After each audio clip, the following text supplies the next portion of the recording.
My husband of 15 years called me useless, handed me divorce papers, and told me he was leaving me for a woman he met at the gym. But that wasn't even the worst part. So yesterday, out of nowhere, my husband James, after 15 years of marriage, handed me divorce papers just like that, right in my face. And get this, he called me a useless wife while doing it. Then, without blinking, told me he was leaving me for his younger girlfriend. He really thought I'd fall apart, like I'd cry, beg him to stay, or just completely lose it. But I didn't. I didn't scream. I didn't cry. I didn't even flinch. I just smiled. And now, he won't stop calling. I'm not joking. 20 times a day, it's like the second he realized I was fine without him, he started falling apart. Funny how that works, right? Honestly, I'm still trying to process everything. It's been a lot, fast, messy, surreal, but there's something I need to say, just to get it off my chest, to breathe it out. The truth is, I kind of knew. Yeah, deep down, I saw the signs. I just didn't want to admit it, because when you spend years building a life with someone, sharing memories, homes, plans, you don't want to believe it's all slipping away. You want to believe they're still the person you fell for, but maybe they never were. Maybe I just didn't want to see who he really was. But now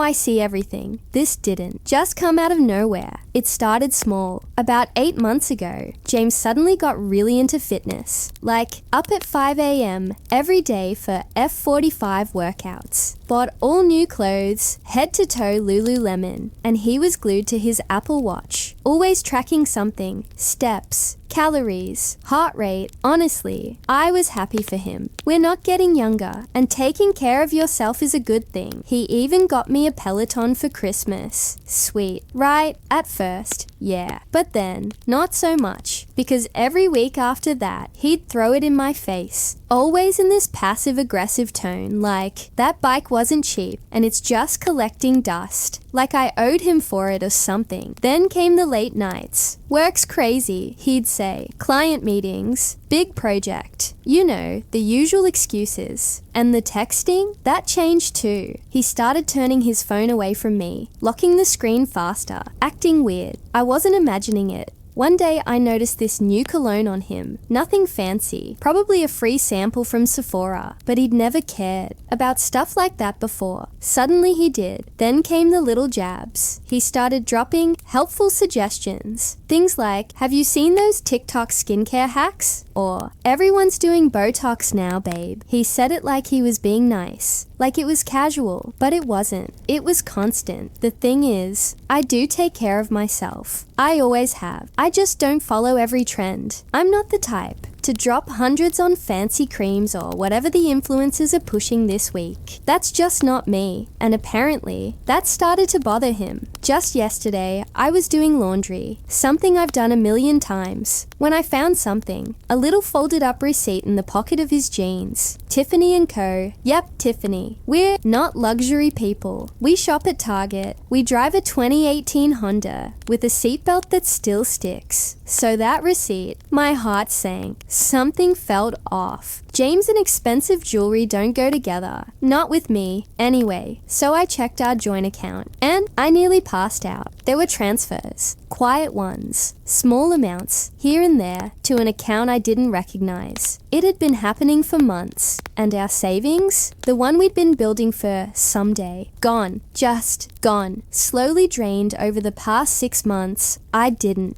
say anything right away. I waited. I needed to be sure. That evening, when he came home, I was ready, receipt in hand. I expected lies, maybe gaslighting, a half-baked excuse. But what did he do? He laughed, right in my face. Then he walked into his office like it was nothing, came back with an envelope, and tossed it on the coffee table like it was a takeout menu. I was gonna wait till the weekend, he said, with this smug little smirk. But since you're snooping, here you go, divorce papers, just like that. He leaned back like he was proud, like he'd won. My lawyer says it's a generous offer, he added, considering you've basically done nothing for this marriage. Nothing. That's the word he used. Then he kept going. Said his new girlfriend, Aurora, actually takes care of herself. Told me she has ambition, goals, all that. Apparently, she's a fitness influencer from his F45 class, has 50,000 followers and a six-pack. She's going places, he said. And me, I just sat there, still, quiet. The same woman who ran our home for 15 years, held everything together, managed all the little things no one notices, but matter. The woman who hit pause on her own career, her own dreams, because he said, we need to focus on my job first. One of us needs to earn real money. And now he wants to act like I never mattered? You want to know what really broke me? It wasn't the lies, not even the cheating. It was the planning. The way he did it all so quietly, behind my back, for months. Turns out he already signed a lease with her, a luxury high-rise downtown, gym, rooftop pool, valet parking. You know, the kind of place I always said we should move to. And he always said was too expensive. And that Tiffany receipt? Yeah, it was a promise ring, bought with our money, from our savings. The money we spent years building together. He used it to buy jewelry for his mistress. When I confronted him, he didn't even blink. He just smirked and said, let's be realistic. You can barely use Netflix without me. You'll be calling me in a week, begging to fix this. Honestly, I'm doing you a favor. Time to grow up. That was supposed to crush me. But it didn't. I didn't cry. I didn't yell. I didn't throw anything. I just watched him zip up his suitcase, stuffing it with his overpriced clothes. He took his iPad, his PS5, even the good coffee machine, the one thing we both liked. Left me the backup one that sputters when you look at it wrong. As soon as the door closed behind him, I opened my laptop. I started digging. Account by account, transaction by transaction, every digital breadcrumb he left behind. And what I found made me feel sick. He'd been moving money out since January. I found restaurant charges for places I've never been, hotel stays I never booked. There was even a Venmo trail, late night transfers with emojis that said exactly what they were doing. I called my sister, Vivian. She was at my door in 20 minutes. Messy bun, no questions asked. We stayed up all night, going through paperwork, making lists, drinking terrible wine, whispering like we were hiding. From grief, maybe rage, maybe both. By morning, I was done. I called in sick to work, booked a meeting with a divorce lawyer, froze every joint credit card, thanks to a random TikTok girl who said that's actually something you can do. And now, it's been 24 hours. My phone, 23 missed calls. All from him. The first voicemail was cold. The second, aggressive. By the 10th, he was crying, telling me we needed to talk this out like adults. Funny, right? How fast they panic when they realize you're not the one breaking. First update. Thank you. Seriously. I didn't expect that kind of response to my last post, but it's meant everything. I'm still in this weird fog. Like, did that all really just happen? But a few things have come up since then, and I need to say them out loud, or at least type them out, just to make sense of it. Right now, I'm staying at my sister Vivian's place. Her couch has basically become my little island of sanity. The guest room, total toy jungle. Her kids taken it over, but honestly, I don't mind. It's better than being in that empty house, staring at the spot where his gaming setup used to be. The first real hit came when I tried to order something simple off Amazon. Just a $30 item I actually needed. Card declined. I figured it was a glitch, so I called the bank. Yeah, not a glitch. That call opened up a whole mess I wasn't ready for. Turns out, James had been quietly moving money around for a while. Nothing huge, just little amounts. $200 here, $300 there, always spaced out, always labeled with stuff that sounded normal. Car maintenance, gutter cleaning, HVAC check, things I never questioned. Now that I see it all lined up, I feel so stupid. We always had separate accounts. His idea said it was cleaner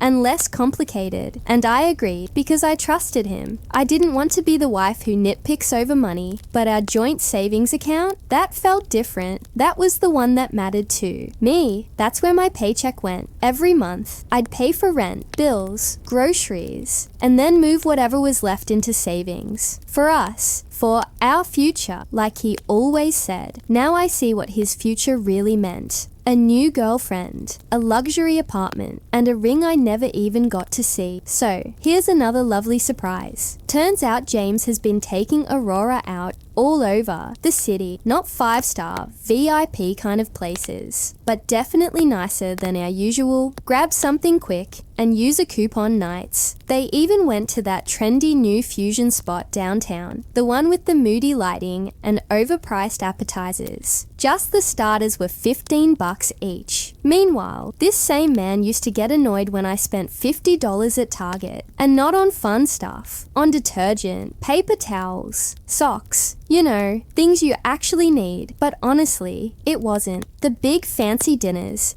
that hit me the hardest. It was the small stuff, the everyday things, as I was going through our paperwork. Because wow, you really do collect a mountain of clutter after 15 years. I started finding little receipts tucked in random places, coffee shops I've never been to, movie tickets forced, films I never saw, all of it just folded up, thrown in with our tax papers, and old appliance manuals, like he didn't even care enough to hide them. It felt like I was stumbling into someone else's life. Not a secret one, not even hidden, just ignored, like he assumed I'd never look. And maybe, for a long time, he was right. Maybe I didn't want to. Vivian's been helping me sort through the mess. She works at a bank, so she knows what to look for. She called it classic financial abuse. At first, that sounded a little dramatic to me, like, really? Abuse? But the more we dug into the accounts, the patterns, the way he moved money, how he covered his tracks, I started to get it. Yeah, that's exactly what it was. Still, I mostly just felt stupid. How did I not see it? How did I miss the signs? And then, yesterday, something weird happened. I was at Walmart grabbing the basics, shampoo, toothpaste, stuff like that, when I ran into James's cousin Matto. I braced myself for something awkward, but he was actually super chill. He even helped me pick out a cheap printer so I could scan paperwork for my lawyer. He didn't seem surprised about any of it, just nodded and said, "Yeah, James did something like this to his girlfriend in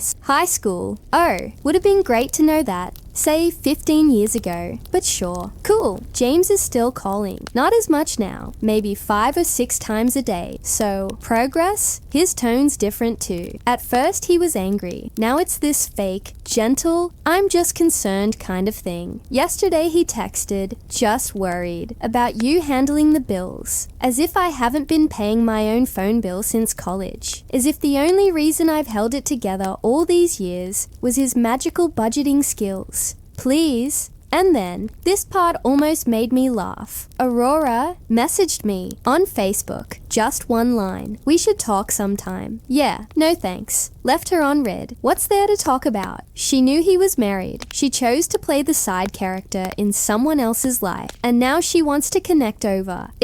I'm good. Really. I met with a divorce attorney yesterday. Nothing fancy. Just someone I found through a women's support group on Facebook. She had kind eyes, but she didn't sugarcoat anything. When I showed her the bank records, the transfers, the hidden account activity, her face changed immediately. She got serious, fast. She told me we had to act now. If we didn't freeze things, James could start hiding assets and make this even messier. That hit hard, not because it was shocking, but because hearing someone else say it out loud made it real. After that, I finally logged into our old shared email account. We hadn't used it in years. It was mostly spam and old receipts, but something told me to look, and there it was, a confirmation email for a credit card I didn't even know existed. It wasn't some fancy, high-limit card, just a basic Capital One account, $3,000 limit, but he'd been using it for months. Gas, takeout, dinner spots, all near her neighborhood. And then I saw it, Planet Fitness. I actually laughed out loud. This man has been going on and on about his 5 a.m. F45 workouts, preaching about functional strength and elite training, like he was training for the Olympics. Meanwhile, he's been secretly swiping a card at Planet Fitness. Guess the fitness influencer girlfriend isn't bringing in that influencer money, or maybe the F45 bill was too much after he drained our savings. Either way, the image of him doing $10 elliptical workouts while talking about leveling up his life. Yeah, and that's gonna stick with me for a while. Today, I opened my own bank account, just a simple checking account at Chase. Nothing fancy, but it's mine. The woman at the branch was really kind. She walked me through the app, helped me set up alerts, and explained everything clearly. Honestly, it wasn't hard at all, but James used to act like it was rocket science. He'd say stuff like, "You'd hate dealing with banks. It's boring," and insisted on handling everything so I wouldn't have to stress. Right, how convenient. And here's another thing I finally figured out: why he was so obsessed with managing our Netflix account. Thought it was just one of his weird little control freak things. No, he had a whole separate profile on there. One he used to watch shows with her. Real classy James. Edit 1. Thanks to everyone who mentioned freezing my credit. Already did it. Super easy, honestly. Should have done it a long time ago. Edit 2. Yep, I'm documenting everything. I've got a folder on my phone full of screenshots, emails, receipts, and any sketchy messages. All organized, time-stamped, and backed up. Edit 3. For those asking, no, I haven't responded to either of them. My lawyer made it very clear. Stay silent right now. Silence,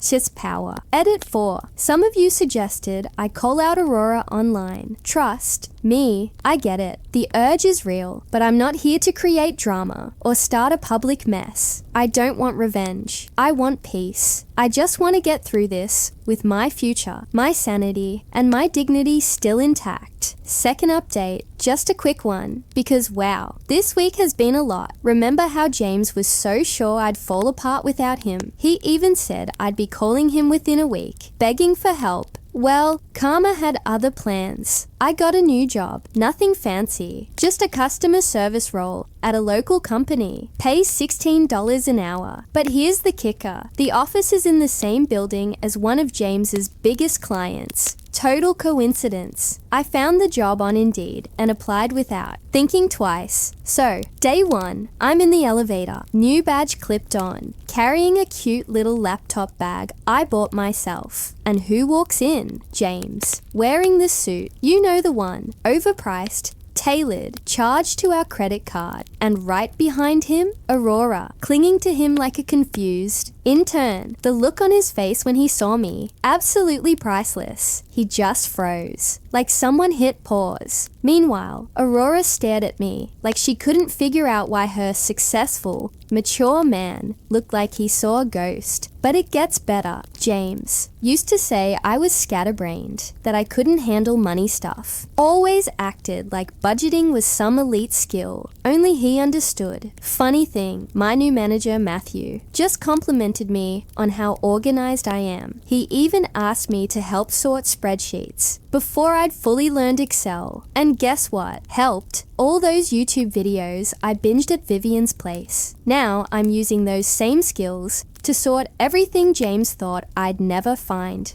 Receipts, transfers, Venmo logs, emails, all organized, all backed up, all ready. The woman he called too scattered. She's about to be the reason his lies fall apart. And honestly, it feels kind of perfect. The best part, I didn't yell. I didn't make a scene. Didn't burn his stuff or blast him online. All I did was hand my divorce attorney a neatly organized stack of folders, labeled, time-stamped, color-coded, bank statements, credit card records, screenshots, every Venmo transfer, every lie, tied to a $sign. She flipped through it, page by page, then looked up and smiled. "This is perfect," she said. "We won't even need a forensic accountant." That moment, alone, worth everything. Then came mediation. James walked in like he was ready to win. Probably expected me to be crying, wearing yesterday's sweater, begging for sympathy. Instead, he found me sitting at the table, calm and prepared. I had printed copies of everything, every transaction,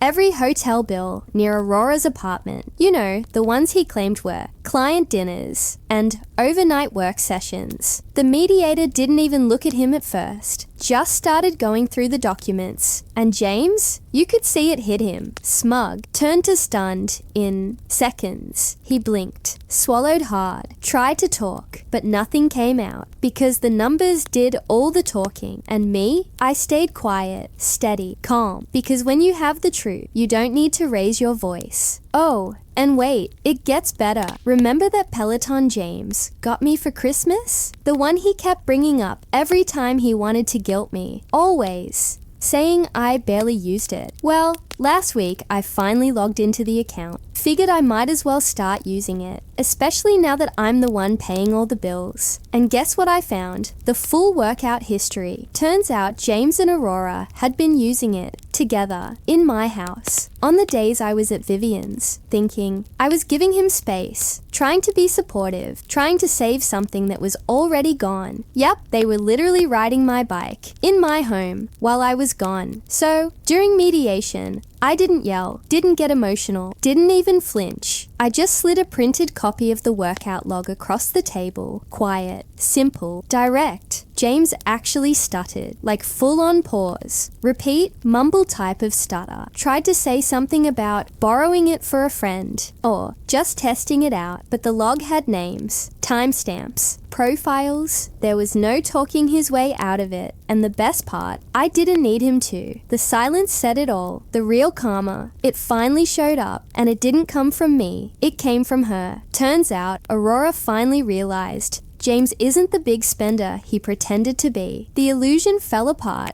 when she found out he's still making payments on that Tiffany promise ring. And here's the best part. It wasn't even from Tiffany. I found the original receipt. It came from one of those fake jewelry sites that look real until you zoom in. How do I know all this? Aurora messaged me again, but this time it wasn't passive aggressive. No, we should talk. It was different. She sent screenshots, lots of them. Texts where James promised her a car. With what money exactly? Chats about moving into a luxury condo he clearly can't afford. And yeah, some lovely comments he made about me. Let's just say, those are going straight into the divorce file. Her message said, I thought you should see who he really is. I'm done being part of his lies. I didn't reply, didn't say a word. I just forwarded everything to my lawyer because at this point, professional revenge is way better than messy drama. Let him burn his own bridge. I'll just keep walking forward. And the cherry on top,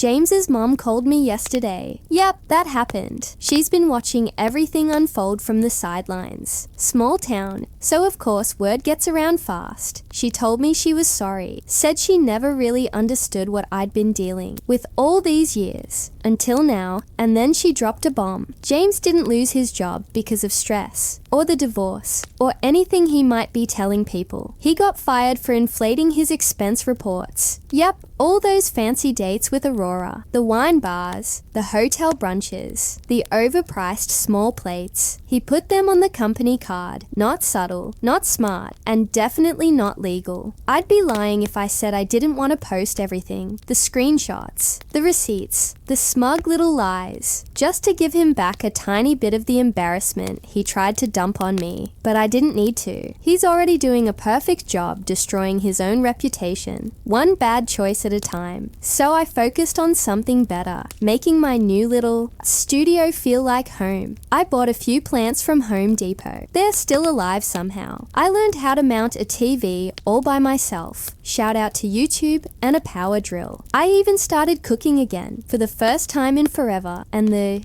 best part, I'm not bad at it. Turns out, I'm not hopeless in the kitchen. James just said that so many times. I started to believe it, but he was wrong. And maybe the most surprising thing, when he popped up again yesterday from yet another new Instagram account, I didn't feel mad. I didn't feel shaken. I felt nothing. I marked it as spam and went back to my risotto tutorial, because the real revenge is living in peace with plants that are still alive and a life that finally feels like mine. Third update. Remember how James got fired for faking his expense reports? Yeah, that was just the beginning. It started last Tuesday. I was at Starbucks grabbing my usual coffee before work when I overheard two people talking at the next table. They were chatting about someone who got caught charging personal expenses to their company card. I didn't think anything of it until I heard the name, James. Turns out it wasn't just a few dinners with Aurora. He'd been doing this for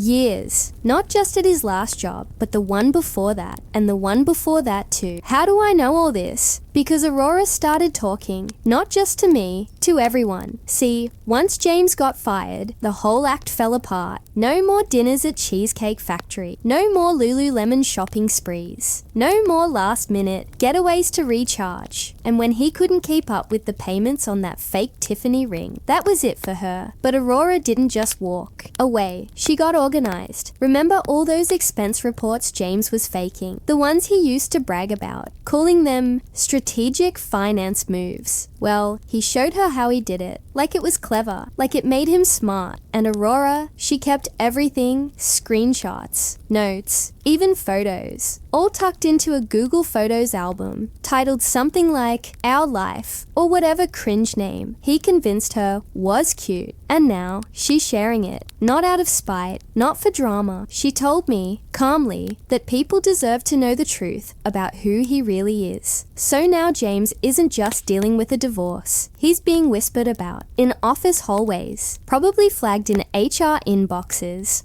across 3 companies. And me? I'm sipping iced coffee, watching it all unfold from a distance. Quiet, steady. Because the best part, I didn't have to expose him. I didn't have to ruin his reputation. He lit the match. Everyone else just watched it burn. Last week, Aurora made a TikTok. Nothing dramatic, just a casual story time about dating a guy who turned out to be a fraud. She didn't say his name, didn't call anyone out directly, but if you looked closely, the screenshots said enough. Expense reports, Venmo logs, receipts, both literal and metaphorical. The video blew up in our local circle, and guess what? James's old co-workers recognized those report formats, the exact ones he thought were so clever. While that chaos was circling him, I had my own quiet win. Remember that joint Amazon account James kept trying to access? I finally went through it, dug deep, and yep, he'd been using it to buy gifts for Aurora. Nothing huge, candles, workout clothes, phone accessories, stuff I thought was for work giveaways, or some mentee he was helping out. Right, so I did something a little petty, but also very satisfying. I returned everything still within the return window. Since the account was under my name, all the refunds went straight back to my card, and the best part, he didn't even notice. Not until Amazon started emailing him those rate your recent purchase reminders. By the time he figured it out, Aurora's gifts were already back in a warehouse, and the refund sitting quietly in my checking account. No yelling, no drama, just systems doing their job. And me, I smiled, turned off the Amazon notifications, and went back to cooking dinner in peace. And here's where it gets really good. Yesterday, I was at Target, just picking up some storage bins, trying to get my new place a little more organized, when I ran into James's sister, Katie. I braced myself for awkward, thought she might give me a forced smile and walk away, but instead, she hugged me. Then she leaned in and told me everything. Turns out, James had been borrowing money from their parents for months. Told them it was for investments and new business ventures. But really, he was using it to keep up appearances with Aurora. Fancy dinners, hotel stays, little shopping sprees. Basically, he was selling the dream, paid for with family guilt. Well, the truth finally caught up to him. Katie said it all came out during a family dinner last weekend. And what set it off? Aurora's TikTok. It ended up on his mom's Facebook feed, the same one filled with recipes and minion memes. She watched the whole thing, recognized the receipts, put the pieces together, and apparently, it caused a full-on meltdown at Olive Garden. James tried to deflect, of course, but his dad wasn't buying it. Katie said he was furious. Right there at the table, between the breadsticks and salad, he asked James to tell the truth, and when he couldn't, his dad took back the spare key to their house. He just looked at him and said, "You don't get to lie to your family and still keep our trust." Honestly, I couldn't have written it better myself. While James is busy watching his fake life fall apart, I'm over here picking out storage bins, building something real, one quiet, peaceful Target trip at a time. James's reaction to all this? A complete meltdown. We're talking full-on chaos, like a panicked middle schooler caught cheating on a test. he's been messaging everyone, friends, family, old co-workers, trying to explain himself and clear things up. But the truth is, no one's really asking for his side anymore. They've seen enough. He even made new Instagram accounts to message Aurora. Yep, multiple accounts. He sent her a flood of messages, flipping back and forth between "you ruined my life" and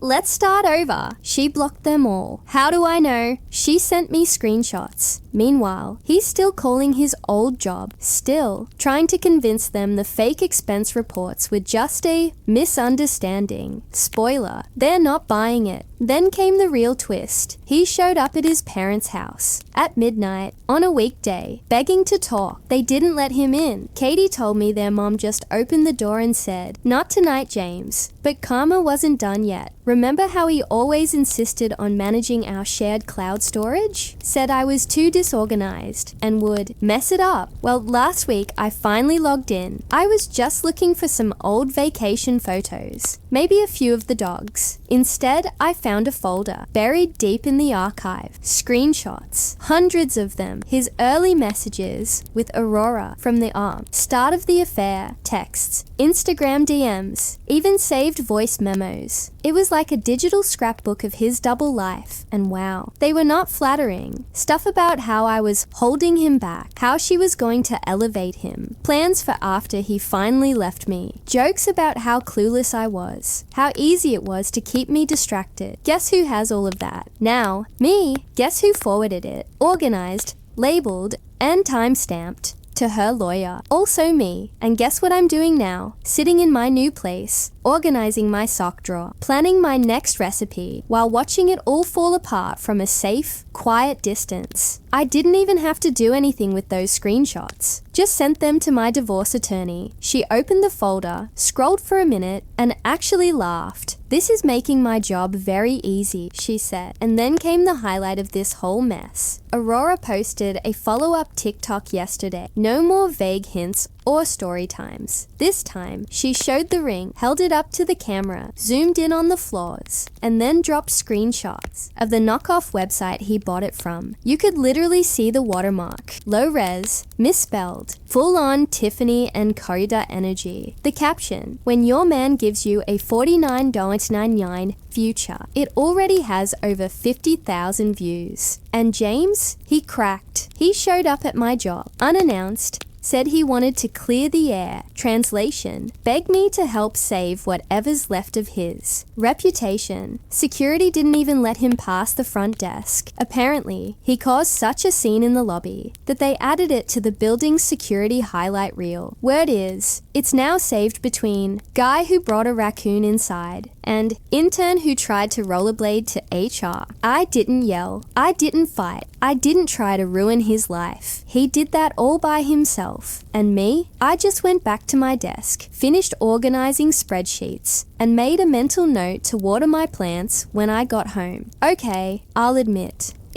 I did something a little petty yesterday. Nothing dramatic, nothing mean, just quietly satisfying. I changed all our old streaming passwords, one by one. Netflix, Hulu, HBO, Max, even his precious ESPN Plus. And while I was doing it, I had my phone open, watching his Ring camera notifications go off every time he tried to log in. First a failed login, then another, and another. By the third one, I was actually laughing, just standing there in my little studio kitchen, giggling like it was better than any show I could have streamed. But the real show, that happened this morning. James's dream car, the Tesla Model 3 he leased to look impressive for Aurora, got repossessed. Yep, right out of the Motel 6 parking lot, where he's been staying ever since Aurora kicked him out. And the craziest part, I saw the whole thing happen. Total coincidence. I was in the Dunkin' drive-thru across the street, grabbing my usual iced coffee before work, and there it was, a big tow truck, flashing hazards, Tesla, slowly rolling up onto the flatbed like some high-tech walk of shame, and James, standing on the sidewalk, hands on his head, mouth wide open. I didn't wave, didn't say a word, just watched from my car, took a long sip of coffee, and let it sink in, because sometimes you don't need to do anything. The universe handles handles the petty for you. Edit 1. Yes, I'm still keeping detailed copies of everything for the divorce proceedings, labeled folders, backups, timestamps. I'm not new to this. Edit 2. No, I won't be sharing Aurora's TikTok username. This isn't about creating more drama. She's made her choices, and so have I. Last update. I wasn't planning to write another update. Honestly, I thought the story was over, but a few things happened recently, and they felt like the real ending. It's been 6 months since James walked out of our home, called me his useless wife, and ran off chasing some version of himself that never really existed. And now, the divorce is final. No courtroom drama, no last-minute surprises. Just a few signatures in a quiet office that smelled like coffee and printer ink. A couple of lawyers, some paperwork, and that was it. James showed up, barely recognizable. Same old Nordstrom dress shirt he used to brag about, only now it was wrinkled, stained at the cuffs, and a bit too tight. I guess the whole fitness influencer life didn't work out. As for Aurora, haven't heard her name in weeks. Seems like she disappeared from his story without a word. And those expense reports he faked. No charges.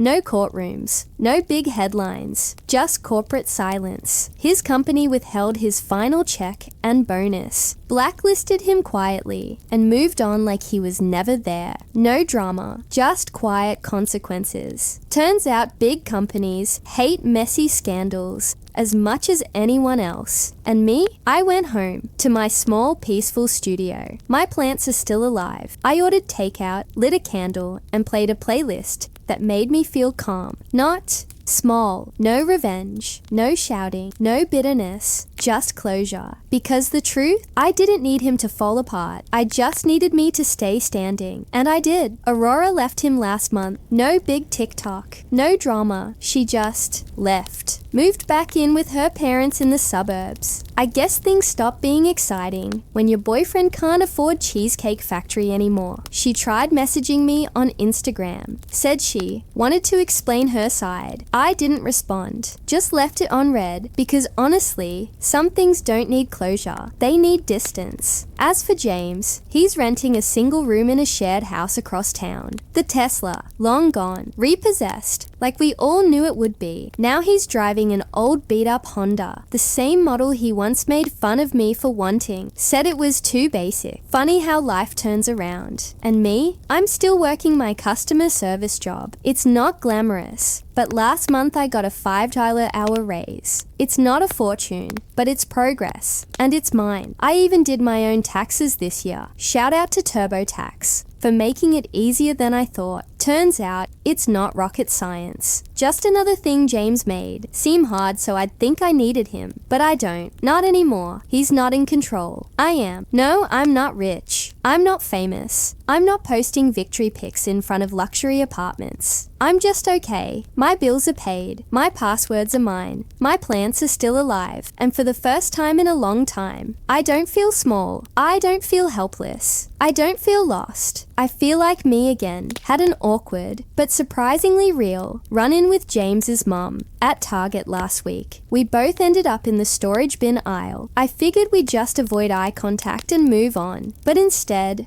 we talked. She came up to me, no tension, no awkward energy, just calm, quiet honesty. She told me James had asked to borrow money again. They told him no. He needs to grow up, she said. Then she helped me pick out some cute, budget-friendly throw pillows for my studio apartment. It was a small moment, but it meant a lot. That apartment is finally starting to feel like home, little by little. I picked up some plants from Home Depot. 2 out of 3 are still alive, which I count as a win. I've been learning to cook with HelloFresh. Nothing fancy, just good food that doesn't come from a microwave. Started going to Planet Fitness on the weekends. Not to chase a big transformation, just to move, to breathe, to do something for me. No drama, no twists, just regular life stuff. And And honestly, it's the happiest I've felt in a long time. James still tries to contact me, always from new Instagram accounts, always late at night, usually after he's been drinking. Messages like, "You'll regret this. You can't make it without me." I just block, delete, and move on. It doesn't bother me anymore. It's just noise now. Background static from someone who still doesn't get that silence is the answer. The funny part, I found his old password list in our shared Google Drive.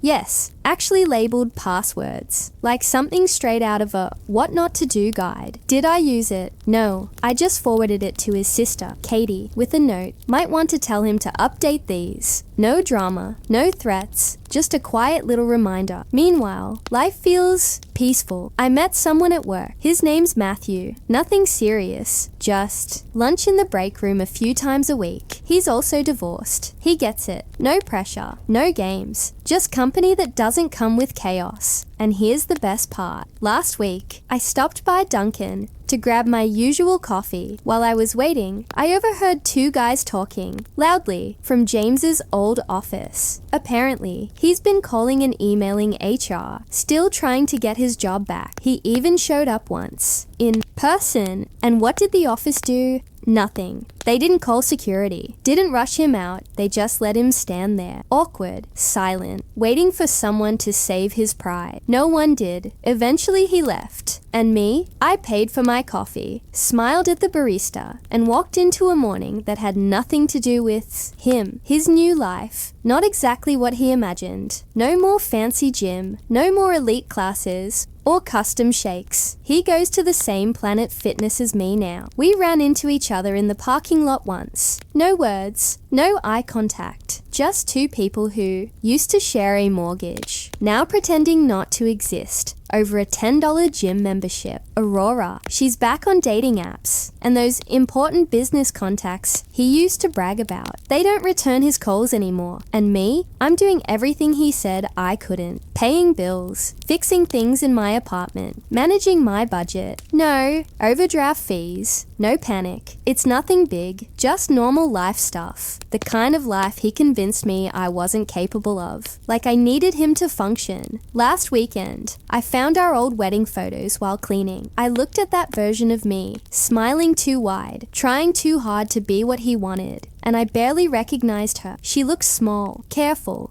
controlled. That's not me anymore. But the best part of this whole thing, it wasn't some dramatic scene or public takedown. It was yesterday, at the bank. I was there to deposit my paycheck. Yes, I still like doing it in person. It feels real, grounding. And the teller, she was the same woman who helped me open my account 6 months ago. Back when I was scared, back when my hands were shaking. She looked at me, smiled, and said, "You look happier." And you know what? I am.